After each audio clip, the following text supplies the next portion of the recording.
pensando siempre en la cantidad de recursos de ese tipo que nosotros tenemos en nuestros países.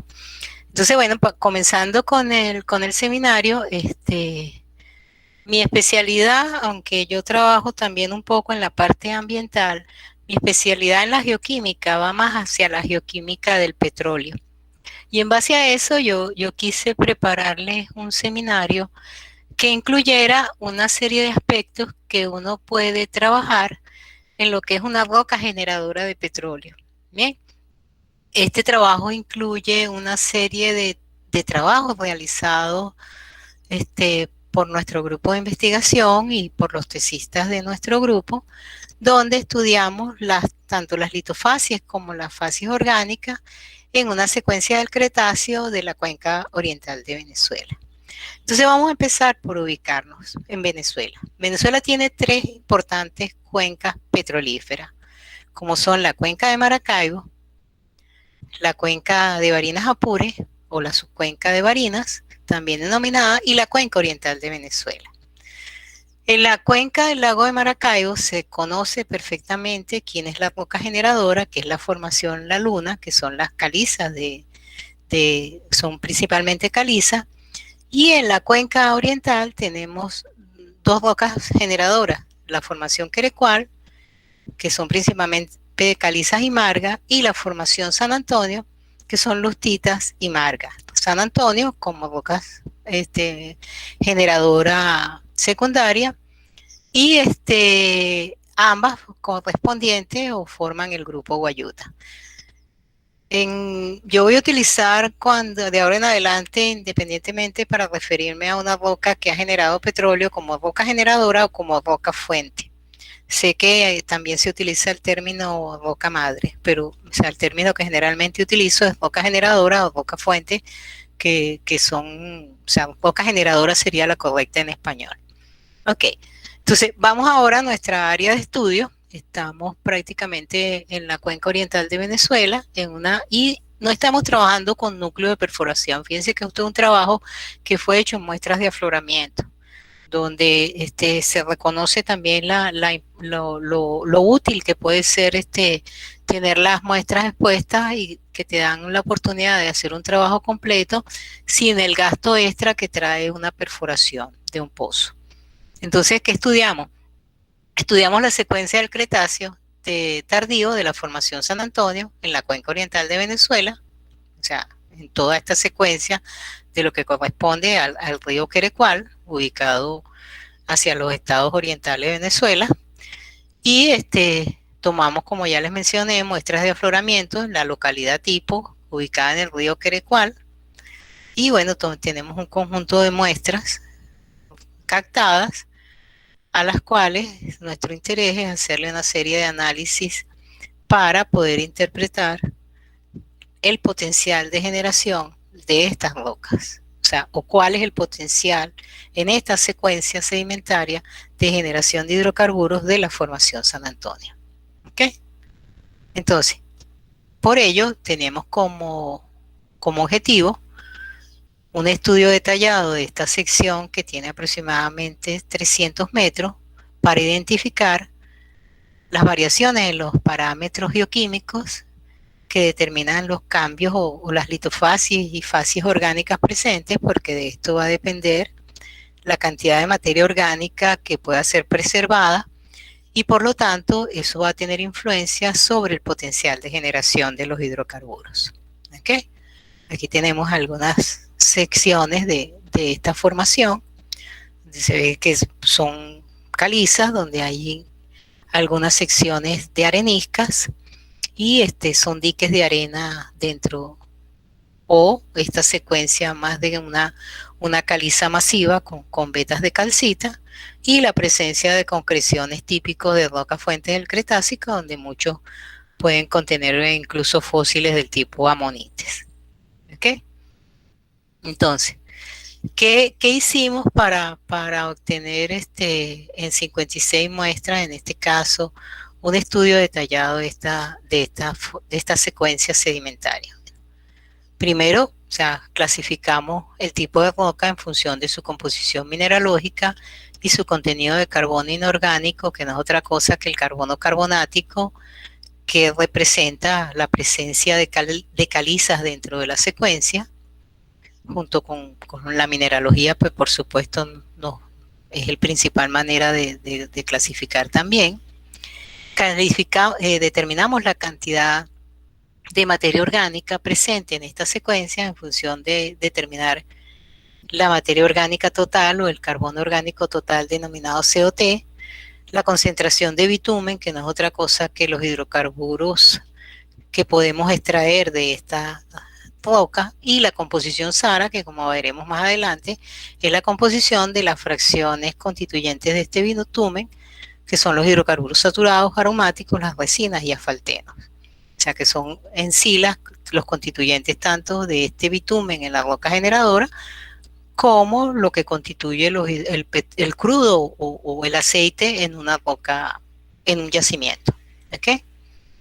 Y determinamos la calidad, o sea, porque son tres los parámetros que identifican una roca generadora: cantidad de materia orgánica, calidad, que lo determina el tipo de querógeno, que lo vamos a definir que es un tipo de querógeno en función a definir la calidad, y la calidad no es otra cosa, es su potencial para generar hidrocarburos líquidos o hidrocarburos gaseosos. Y el tercer parámetro es la generación, que no es otra cosa que cuál fue la etapa de madurez que alcanzó la roca generadora, y eso es en función de la cantidad y tipo de hidrocarburos que pueda generar.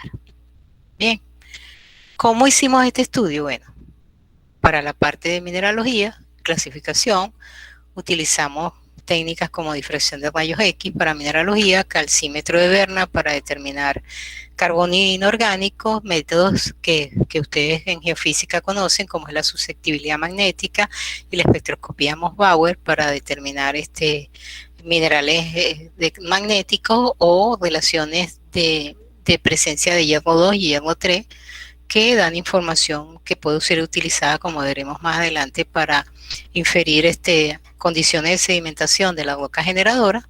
Utilizamos petrografía orgánica y microscopía electrónica. O sea, por aquí estamos tratando de identificar tanto facies orgánicas o litofacies y organofacies.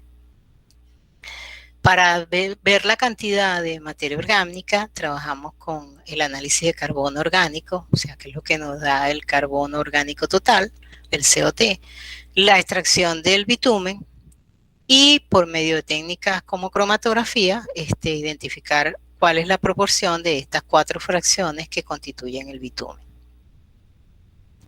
En cuanto a la calidad, utilizamos una técnica muy común en la industria petrolera, más en la industria que digamos en los laboratorios de investigación básica, aunque se utiliza, pero en la industria es la manera rápida de determinar la calidad de una roca generadora, que es la pirólisis Roqueval, y otro método que está utilizado tanto en la industria como en investigación, que son la identificación de los compuestos, ya los biomarcadores, o sea, un estudio a nivel molecular de los constituyentes de ese bitumen para poder identificar una serie de características que nos permiten inferir historia de sedimentación.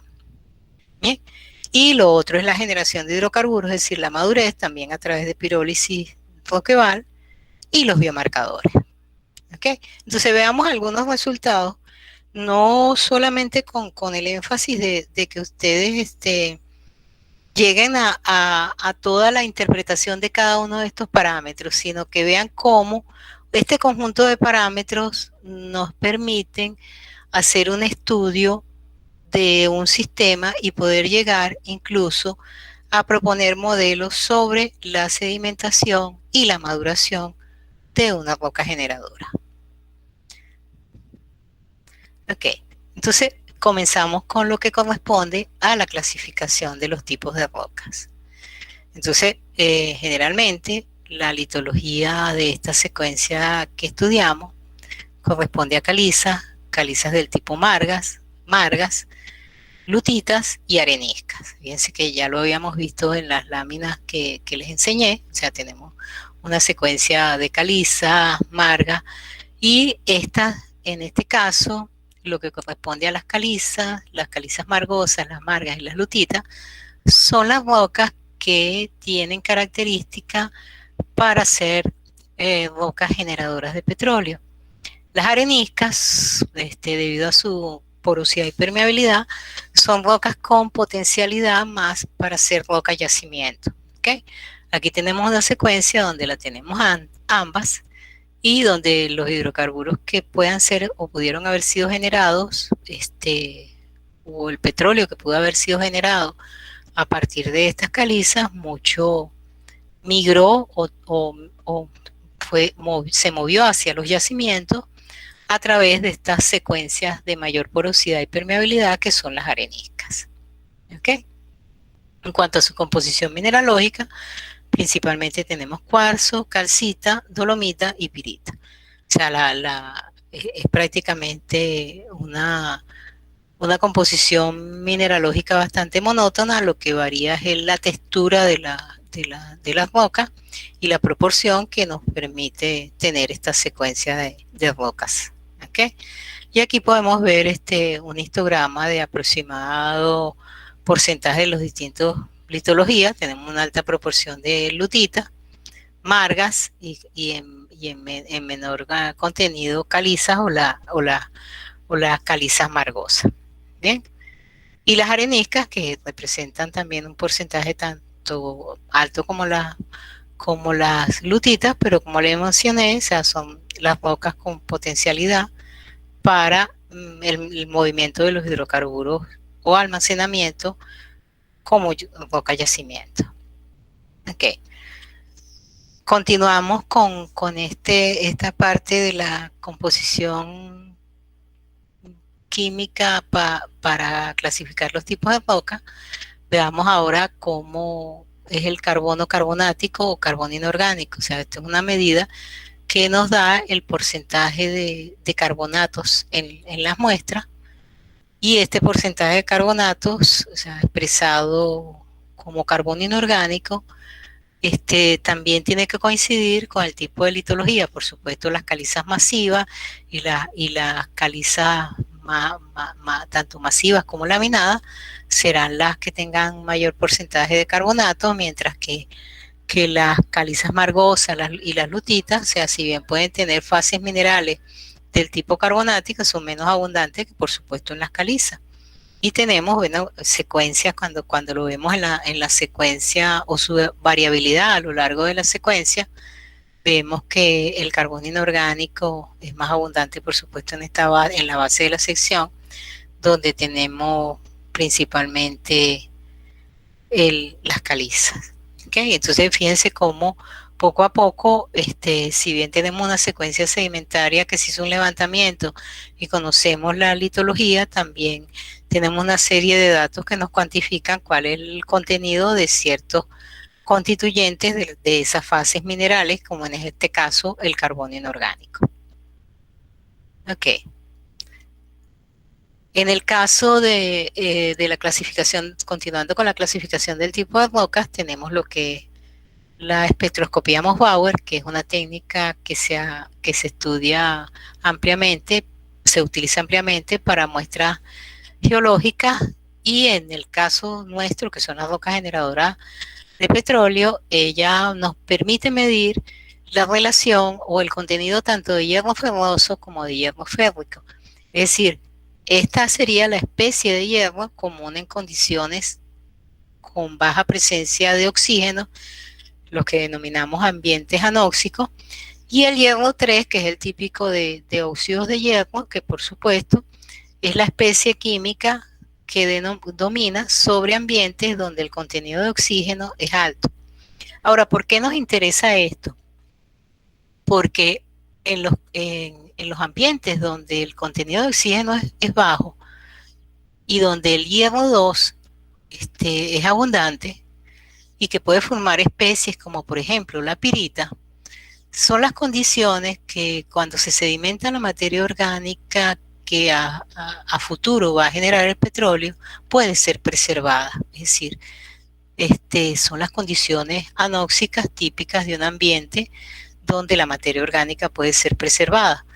Mientras que en estas secuencias donde el hierro férrico, puede ser abundante, son secuencias donde el contenido de oxígeno durante la sedimentación fue mayor y por lo tanto en resumen, medidas de espectroscopía Bauer a lo largo de una secuencia sedimentaria nos permiten también tener idea de cuál ha sido esa variabilidad en las condiciones redox del ambiente de sedimentación durante la sedimentación de la materia orgánica que posteriormente generó los hidrocarburos o generó el petróleo. Entonces, es una técnica que puede ayudarnos y nos ayuda a ver esa variabilidad de condiciones de sedimentación y por lo tanto es una técnica que nos da un poco sobre la historia de sedimentación nuevamente. ¿Ok? Entonces, en la secuencia que estudiamos tenemos principalmente hierro del tipo ferroso, tenemos pirita, como ya lo vimos a través de microscopía, de rayos X, y después lo vamos a ver por microscopía electrónica. Y otra característica importante de esta secuencia es que también observamos a partir de espectroscopía Bauer que en alguna zona había la presencia de otras fases de hierro en pequeñas partículas o en pequeñas cantidades, o sea, había no solamente la presencia de hierro 2, sino la presencia de hierro 3, y eso coincide con un poco con esa variabilidad en las condiciones de sedimentación de la formación San Antonio, que no fueron 100% anóxicas, es decir, 100% en ausencia de oxígeno, sino que hubo partes de la secuencia donde durante la sedimentación el oxígeno en los ambientes acuáticos, que es donde ocurre esta sedimentación, fue un poco o incrementó en relación a otras partes de la secuencia. ¿Okay? En cuanto a las medidas de susceptibilidad magnética, o sea, por supuesto, para el estudio del comportamiento magnético en estas muestras geológicas de la formación San Antonio, vemos que prácticamente la susceptibilidad magnética es casi la misma. Solamente tenemos dos valores que crecen a lo largo de la secuencia, o sea que son dos valores, digamos, que incrementan en relación a la secuencia en estudio. Y prácticamente son zonas de mayor susceptibilidad, por supuesto, que apuntan a la presencia tanto de minerales del tipo hierro, óxidos de hierro, responsable de que aumenten los valores de esta susceptibilidad en las rocas. Es decir, la presencia de, si bien en ambientes anóxicos deberíamos tener principalmente la asociación de hierro como hierro más 2 con minerales del tipo de sulfuro, principalmente pirita, cuando hay variaciones en el ambiente de sedimentación que llevan a pequeños cambios, o sea, podemos tener un ambiente con quizás en algún momento hubo un poco más de oxígeno y ese oxígeno permitió que el hierro fuera como hierro 3, pero en concentraciones o en cantidades tan bajas que por supuesto no van a poder ser detectadas por técnicas como difracción de rayos X. Y eso es lo que una de las cosas que hace que la susceptibilidad magnética ayude a obtener una mejor interpretación de los resultados en las secuencias en estudio. ¿Okay? Otro de las partes de investigación que se hizo fue petrografía orgánica. O sea, la petrografía orgánica es la técnica que permite a través de microscopio petrográfico estudiar la distribución de materia orgánica fluorescente, como se ve en las láminas, ya sea en secciones finas o en tacos pulidos de roca, y ver cuáles son, no solamente aquí ya sabemos que hay materia orgánica, sino que ahora vamos a saber cómo está distribuida en la roca. Y ustedes pueden ver aquí estas masas aisladas o esta materia orgánica fluorescente en zonas que corresponden a fases minerales, como en este caso esto es un cristal típico de dolomita. Aquí se ve esa materia orgánica fluorescente aquí más ampliando un poco más la zona de la dolomita. Y entonces es una técnica que nos permite ver la materia orgánica acumulada en fracturas, ¿okay? En algunas masas aisladas, como en este caso, y aquí nuevamente, entonces no solamente es importante saber cuánto hay, sino cómo se distribuye la materia orgánica, porque esa distribución de materia orgánica también influye en el potencial de generación de una roca fuente. Ok. Y si vamos a un nivel aún más microscópico, también trabajamos con la parte de microscopía electrónica, ¿bien? Y en esta es una técnica, por supuesto, muy útil para identificación no solamente de facies, organofacies, sino litofacies, ya que nos permite observar los mapas de distribución de elementos como carbono, que principalmente, o el carbono en minerales del tipo calcita o el carbono de materia orgánica, y los elementos típicos de fases minerales, oxígeno, aluminio, silicio, fósforo, azufre, potasio, calcio y hierro, por ejemplo. Y elementos de menor concentración, como en concentraciones traza, como vanadio, níquel y zinc, que pueden estar asociados, vanadio y níquel, tanto a las fases minerales como a la materia orgánica. ¿Bien? Y entonces aquí les presento algunos ejemplos. Estos son los mapas de distribución de diferentes elementos: azufre, hierro, zinc, aluminio, calcio, vanadio, oxígeno y silicio. Estas láminas, mientras el color es más intenso, refleja una mayor proporción del elemento, y mientras el color es más oscuro, una menor proporción. Y bueno, aquí se ve como, en este caso, si vemos un fragmento ampliado, tenemos hierro y azufre, y entonces aquí nuevamente estamos no solo conociendo la composición elemental, sino su distribución. O sea, un mapa donde uno ve la presencia de hierro y azufre, esto es típico de la presencia de minerales como pirita. ¿Okay? Y esto también, fíjense qué hermosa esta estructura, que son no es otra cosa que fósiles que han sido reemplazados por fases minerales. Aquí tenemos azufre, tenemos hierro y zinc, o sea que tenemos en esta estructura la presencia de dos sulfuros, el sulfuro de zinc y el sulfuro de hierro. ¿Okay?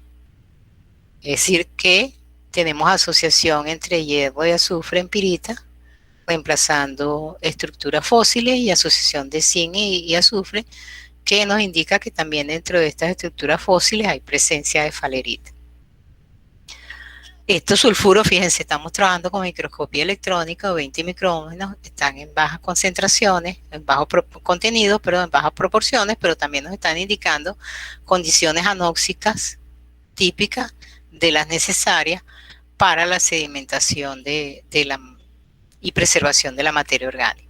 Igual la matriz mineral podemos asociarla con los mapas. En este caso no les presento el ejemplo, pero cuando yo veo este tipo de asociaciones, calcio, oxígeno y carbono, es típico de asociaciones de la presencia de minerales de calcita, silicio y oxígeno de cuarzo, y elementos como aluminio, silicio y oxígeno, probablemente caolinita. O sea que, nuevamente, por mi difracción de rayos X, identifiqué las fases minerales, pero aquí puedo saber cómo están distribuidas en la roca. Entonces, cada una de las técnicas me va aportando una nueva manera de seguir interpretando los resultados. Tenemos otros ejemplos de clasificación por microscopía electrónica. ¿Okay? Aquí tenemos otra muestra donde la materia orgánica se observa. Este es el carbono asociado a materia orgánica en masas aisladas. Si vamos ampliando estas imágenes, fíjense cómo está, mientras que en este caso azufre y hierro, o sea, esto es típico de fases de pirita. ¿Okay? Y fíjense cómo seguimos ampliando y vemos ese carbono ya, si bien el color es más oscuro, está en menor proporción, pero hay carbono de materia orgánica en esta secuencia. ¿Okay?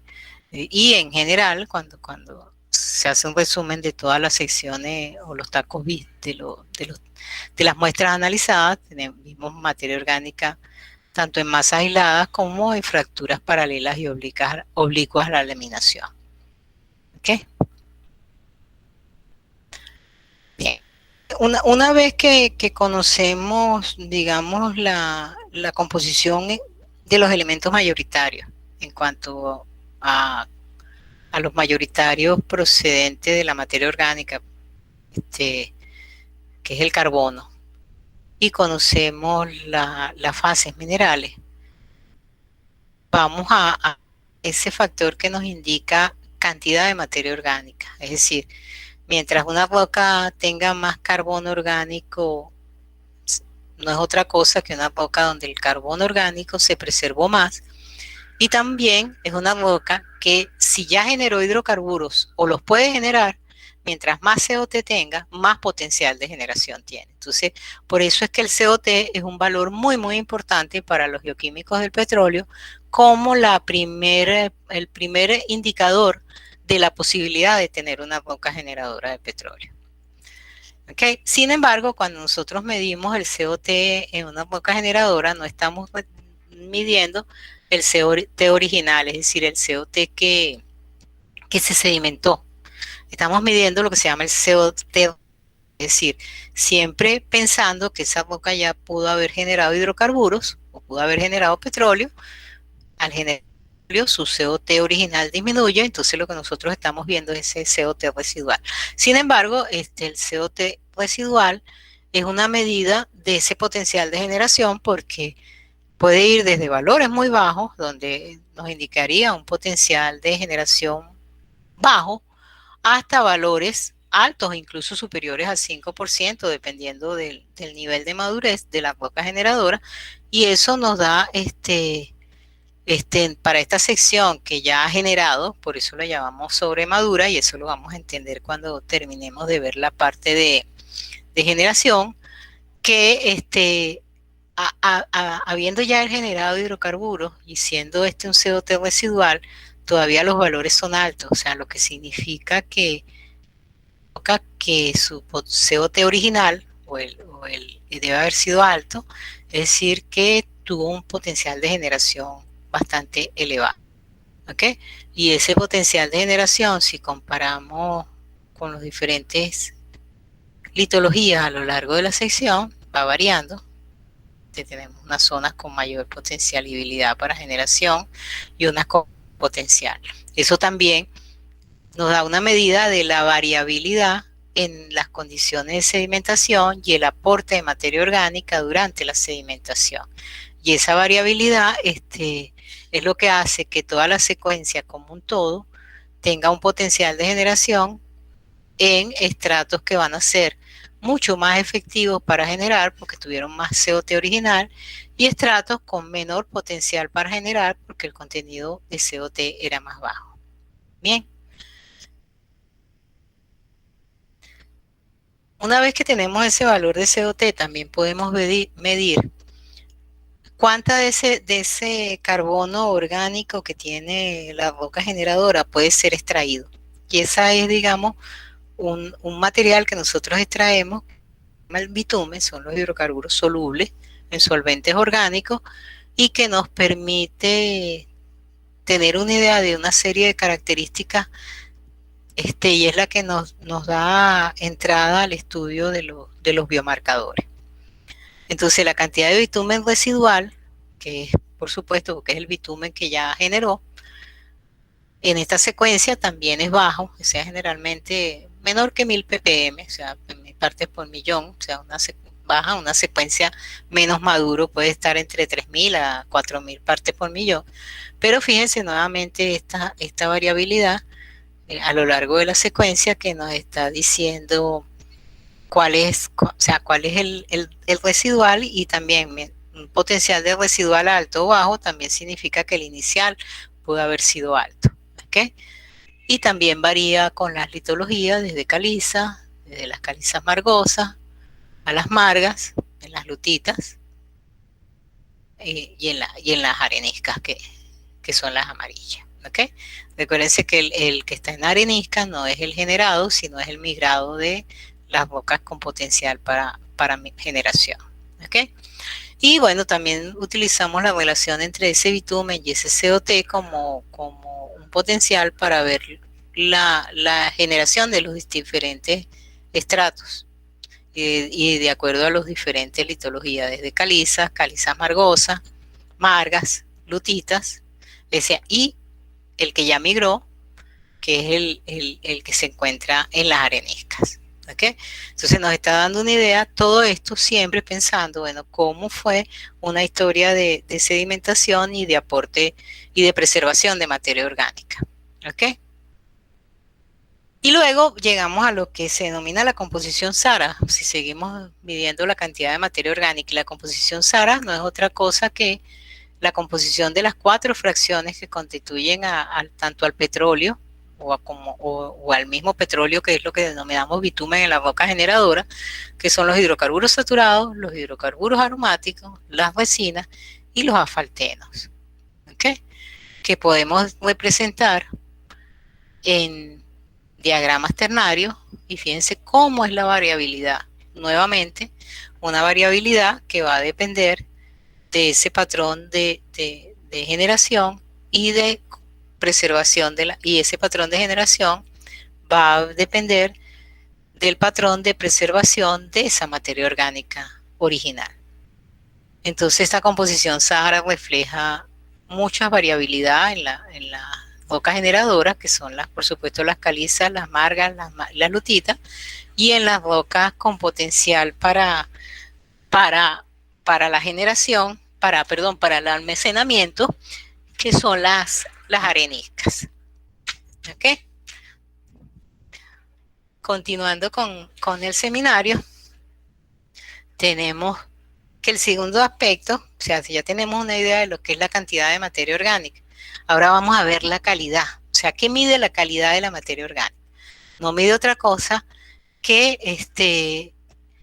el tipo de materia orgánica que tenemos. Es decir, cuando nosotros hablamos de materia orgánica en el petróleo, podemos tener un petróleo originado de materia orgánica solamente marina o de ambiente lacustrino, o podemos tener un petróleo generado a partir de materia orgánica mixta, es decir, una mezcla de materia orgánica marina con terrígena, o sea, propia de los ambientes terrestres.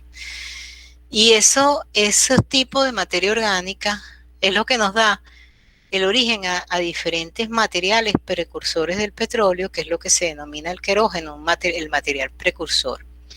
Bien, entonces tenemos un querógeno tipo 1, que es el querógeno más típico de materia orgánica del tipo lacustrina, un querógeno tipo 2, que es el tipo de materia orgánica marina o marina mixta, o sea, marina terrígena, y un querógeno tipo 3, que es el querógeno típico con un alto aporte de materia orgánica terrígena.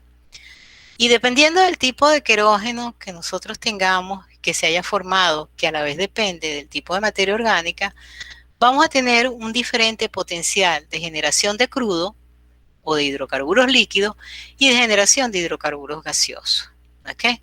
Entonces, es por ello que el tipo de materia orgánica o definida como el querógeno nos mide la calidad de la materia orgánica, y esa calidad de materia orgánica no es otra cosa que cuál es la calidad y la cantidad y cuánto es la proporción de hidrocarburos que puedo tener viendo la relación, por ejemplo, entre crudo y gas. ¿Ok? Y eso, bueno, lo mido, como ya le dije, por técnicas como pirólisis Roqueval o a través del estudio ya molecular de los compuestos del tipo de biomarcadores. Ok. Entonces, veamos calidad de materia orgánica en la secuencia de nuestro interés, que es la formación San Antonio. ¿Ok? Vimos tipo de querógeno a partir de pirólisis Roqueval, se miden parámetros como el índice de hidrógeno y el índice de oxígeno, que se grafican en este diagrama, que es el denominado diagrama de Van Crevelen, y la ubicación de las muestras dentro de estas áreas nos indica si estamos un querógeno tipo 3 con potencial para generar principalmente gas, no uno para generar principalmente hidrocarburos líquidos y uno tipo 2 con potencial para generar tanto hidrocarburos como gas en proporciones más cercanas, o sea, un poco viendo esto es lo que llamamos la ventana o barriga del petróleo y la ventana o barriga de gas. ¿Okay?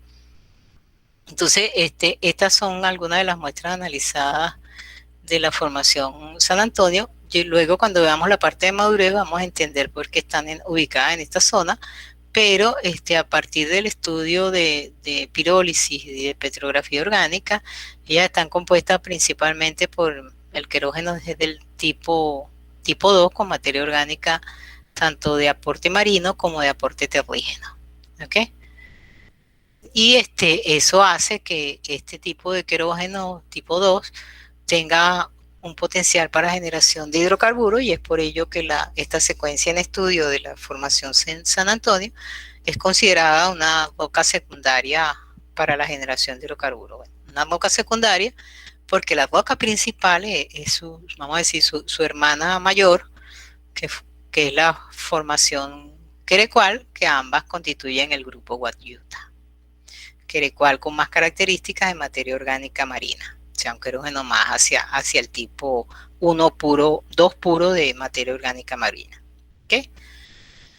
Otra manera de estudiar el tipo de materia orgánica en el ambiente de sedimentación es a través del estudio de los biomarcadores. Los biomarcadores lo que son moléculas orgánicas que pueden asociarse o relacionarse con un precursor biológico que existe o existió en algún organismo en el tiempo de evolución de las especies y que vivían en unos ecosistemas determinados.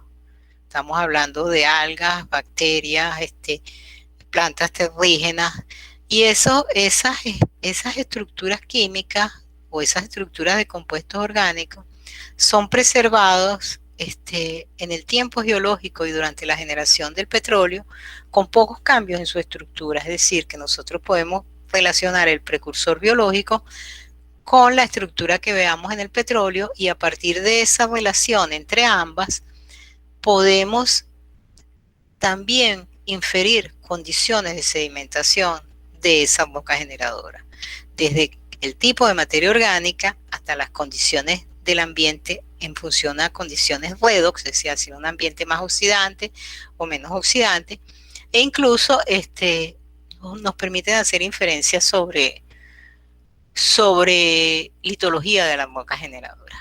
En este caso estamos trabajando sobre la roca, pero a veces trabajamos sobre el petróleo, y podemos a través solo del estudio del petróleo inferir cuáles fueron las características de su roca generadora. Entonces, ¿cómo se hace esto? Bueno, esto es aplicar a técnicas comunes en la geoquímica del petróleo, que son técnicas de la química orgánica, que es la cromatografía, y esa cromatografía para obtener distribuciones de compuestos como los N-alcanos, los terpanos y los esteranos, o sea, compuestos con una variabilidad de estructura y que pueden asociarse con precursores biológicos. ¿Okay? Esto es un patrón típico de distribución de N-alcanos, ¿okay? Y de los isoprenoides pristano y fitano. Esos son compuestos que nos van a dar información sobre el tipo de materia orgánica, y estos dos que están aquí sobre las condiciones alrededor del ambiente de sedimentación. Estos son un patrón típico de distribución de terpanos, también nos van a indicar tipo de materia orgánica, condiciones redox del ambiente de sedimentación. O igual con los esteranos, también son unos compuestos que nos permiten identificar el tipo de materia orgánica y también sirven para identificar madurez alcanzado por la roca generadora. Bien. Entonces, con este pequeño bosquejo que le estoy haciendo sobre marcadores, veamos algunos ejemplos de cómo utilizo estos datos para interpretarlos dentro de una secuencia sedimentaria. Bien, una de las maneras es ver cómo varían, por ejemplo, los esteranos, que son el que vimos ahorita. Fíjense que tenemos 27, 28 y 29, son uno de 27 átomos de carbono, 28, 29, y la presencia del de 27, 28 y 29 tiene que ver con el tipo de organismo que los contiene. Estos son compuestos que vienen de los esteroides presentes en organismos vivos. El de 29 átomos es más común en organismos de ambiente terrígeno y el 27 y 28 es más común en algas de ambientes marinos. Entonces ya también su proporción y abundancia relativa nos está dando una idea de cómo pudo haber sido la variación en el tipo de materia orgánica y en el ambiente. Y aquí lo tenemos, ¿ok? Entonces, cuando se interpreta en detalle cada una de estas variaciones en los esteranos, podemos también interpretar en detalle cómo fue el tipo de materia orgánica que se fue sedimentando. Es decir, vamos interpretando cambios en los regímenes de sedimentación de la materia orgánica. ¿Ok? Es decir, que no solamente podemos medir cuánta materia orgánica se sedimenta, sino también qué tipo de materia orgánica se sedimenta. ¿Ok? Lo mismo podemos hacer para algunos compuestos, como este que está aquí, que es el que se llama oleanano, que es un compuesto más típico de plantas terrígenas, o el gammacerano, que es un compuesto más típico de plantas, perdón, de organismos típicos de ambientes salinos. Entonces fíjense que esto nos está dando variabilidad en cambios por tipo de materia orgánica, de aporte marino o terrígeno, y esto variabilidad por salinidad dentro de una secuencia sedimentaria o de una columna de agua donde se están sedimentando. Este bisnoropano es típico de variaciones de condiciones redox, al igual que el fenantreno. Entonces fíjense cómo va variando este compuesto o su proporción, y eso nos está indicando también en función de compuestos cómo es la variabilidad en el aporte de materia orgánica y en las condiciones de sedimentación. Y también se pueden hacer gráficos como este que está representado aquí, que es el gráfico de compuestos como el dibenzotiofeno y el fenantreno contra pristano y fitano, que utilizando este gráfico que nos indica, de acuerdo a la ubicación de estas relaciones medidas en los biomarcadores, condiciones redox o litologías y ambientes. Fíjate, fíjense que en el caso de las muestras de San Antonio, bueno, principalmente son lutitas y calizas del tipo marina, o sea, coincide con lo que vimos en función de la litología que estudiamos. Bien, igualmente cuando hacemos un gráfico de algunos compuestos como pristano S17, fitano S18, fíjense que les comenté que a partir de pirólisis nos daba materia orgánica mixta, es decir, materia orgánica tanto marina como terrígena, y es el área donde en este gráfico nos está indicando cómo, de acuerdo a estas dos relaciones, fue el tipo de materia orgánica que se sedimentó en esta secuencia de la formación San Antonio. Bien. El tercer parámetro es la madurez, ¿okay? El potencial de generación en función de la madurez. ¿Qué mide la madurez? La madurez mide, podemos verlo aquí, de aquí tenemos la columna de agua donde se sedimenta la materia orgánica, sedimentamos materia orgánica.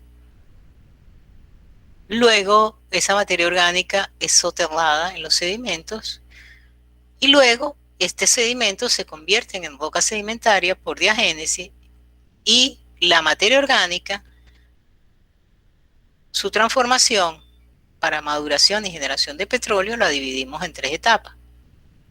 Una primera etapa que denominamos diagénesis, que es la inmadura, que es donde está ocurriendo esta sedimentación desde la columna de agua a los sedimentos. Una etapa donde tenemos un querógeno inmaduro. Una etapa de catagénesis, que es la etapa madura de generación del petróleo, sea crudo y gas, en una proporción de acuerdo al tipo de querógeno. Aquí es un gráfico general. ¿Okay? Y una última etapa, donde es la etapa de metagénesis o sobremadura, donde tenemos principalmente la generación de gas seco, que bueno, gas seco o gas termogénico es prácticamente metano. ¿Bien? Entonces, yo tengo que medir cuál es la madurez que alcanzó la roca generadora, porque eso me está diciendo, primero, si ella ya generó. Si la tengo en diagénesis, no ha generado. Si la tengo en catagénesis o de catagénesis hacia adelante, ya generó. ¿Ok? Y eso, si yo investigo y determino que la roca generó, En algún lugar tienen que estar los yacimientos de petróleo que ella generó. Entonces, esta es la importancia de conocer esa madurez de la roca. ¿Ok? Y bueno, la medimos por técnicas como pirólisis Roqueval, a través de lo que se denomina la temperatura TIMAX o temperatura de máxima generación, que nos da, cuando tenemos valores tan altos como lo expresado aquí, son de rocas fuentes como el caso de San Antonio, que es sobremadura, es decir, ya está en esta etapa, es decir, ya generó los hidrocarburos que iba a generar. Y por eso es que los valores se ubican en este campo ya de sobremadura. Y aquí tenemos, bueno, una variabilidad de esos valores de Tmax a lo largo de la secuencia en estudio. Es decir, que tenemos una secuencia con altos valores de CO2 residual, con un querógeno tipo 2 y en una etapa sobremadura. Es decir, que tenemos una secuencia que ya generó. Y si los valores de CO2 residual son altos, significa que estamos partiendo de una secuencia que debe haber generado una alta cantidad de hidrocarburos, como se demuestra en la cantidad de yacimientos que hay en la cuenca oriental de Venezuela. ¿Okay? Esta es otra manera de representar diagramas a través de pirólisis Roqueval. Y bueno, esto lo que nos está diciendo es que en los actuales momentos, la formación San Antonio tiene un potencial principalmente al estar sobremadura para la generación de gas. ¿Ok? Al igual que esto. Bien. En cuanto a biomarcadores, también los podemos utilizar para ver madurez. Aquí le traigo el ejemplo de los metilfenantrenos, donde estos números lo que significa es la posición del grupo metilo dentro de la estructura del fenantreno, su variabilidad, y también nos dan relaciones típicas para medir madurez. Y podemos ver leves variaciones de madurez a lo largo de la secuencia. ¿Okay? Entonces, en conclusión, si yo tengo toda esta serie de datos que les presenté, yo en función de la variabilidad de los parámetros estudiados, puedo proponer una idea de cómo fue la sedimentación en este tipo de formaciones.